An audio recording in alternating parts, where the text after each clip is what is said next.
আসসালামু আলাইকুম বন্ধুরা, আপনাদের সামনে নতুন একটা ভিডিও নিয়ে আসলাম।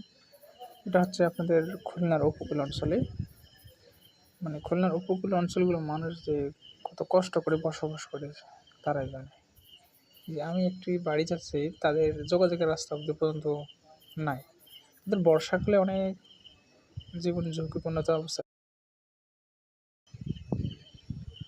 এখন কথা হচ্ছে যে তাদের যে জীবন, তারা যে কী পরিমাণ কষ্টে বসবাস করে তারাই জানে, কারণ তাদের যোগাযোগের রাস্তা নেই, তাদের পানির অভাব, তাদের মানুষের সঙ্গে যে বন্ধুত্বপূর্ণ থাকে, পাড়া প্রতিবেশী থাকে, তাদের অভাব। যে আমি যে একটি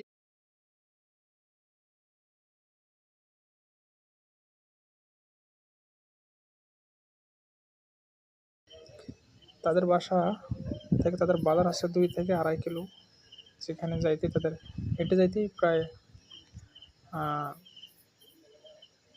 1-1.5 ঘন্টা লাগে।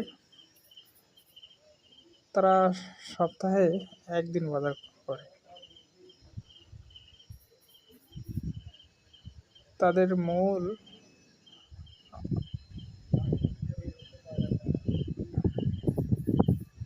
তাদের মূল জীবিকা হচ্ছে মাছের ঘের। সেখানে তারা মাছ চাষ করে, গলদা চিংড়ি চাষ করে। এই এইসব মাছ চাষ করে তাদের জীবন নির্বাহ করে।